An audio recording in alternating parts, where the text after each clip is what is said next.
A new book on the Trump presidency is unlike anything you've seen before. Here's what the author wrote a few days ago in The Hollywood Reporter. Donald Trump is staking his presidency, as he did his election, on nothing less than destroying the credibility of the news media. And the media are determined to do the same to him. Only one side can achieve victory. To a stunning degree, the press is falling into the president's trap. We're delighted to welcome the writer of that piece, Howard Kurtz, the host of MediaBuzz on Fox News and the author of a soon-to-be huge New York Times bestseller, Media Madness, Donald Trump, the Press, and the War Over the Truth.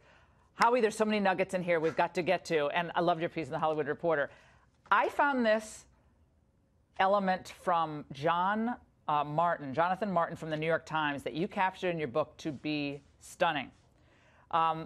Weeks before the convention, an RNC staff member called Martin one night to challenge one of his stories. The reporter shot back, "You're a racist and a fascist. Donald Trump is a racist and a fascist. We all know it, and you're complicit. By supporting him, you're all culpable." Spicer called a top Times editor and unloaded about Jonathan Martin's behavior. Half an hour later, Martin called Spicer and demanded, "How dare you go behind my back? What are you doing calling one of my editors?"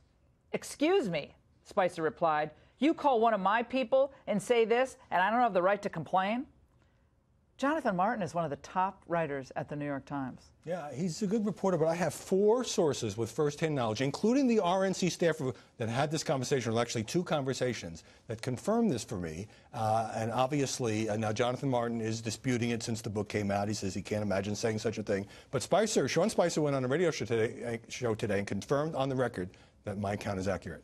Well, he is not only such an important reporter for the New York Times, but his accounts of the campaign are then repeated and taken by other reporters and run with. So when he's reporting on a candidate like Trump and now the presidency, he thinks Trump's a racist and a fascist. You must have a desire to remove a racist and a fascist from office.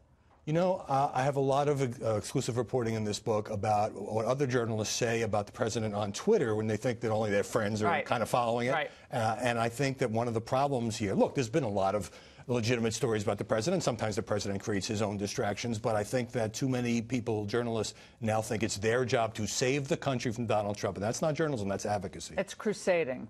And it's fine when you're a pundit or you're a radio host like I am, and you want to, take the charge, take the hill. But it's disconcerting. And the public's view of the press today, Howie, where is it today versus 10 years ago? Has it declined? Oh, it's dramatically declined, and it's dramatically declined even further since Donald Trump was a candidate and now president, because the people who support this president, a big chunk of the country, feel that when 45% now, when the mainstream media attacks him, they also feel like the mainstream media treat them with disdain. And so what no one has understood is that negative coverage of Donald Trump campaign and as president actually helps him, because he controls the news agenda, because we love to write about ourselves, and because it strikes a nerve with his supporters. Yesterday when he left for Davos, when it reminded me of your book, because Maggie Haberman says something about testifying. You're going to testify under oth. And he said, "Who said that?" And he looked, and I think it was Maggie Haberman, and the back and forth. Not sure. Yeah. And he said, "Well, did you know if Hillary testified under oath? Was she questioned under oath?" "Well, I don't know." "You don't know?" Like it's like a bar fight with him, with a member of the press. But is that always smart?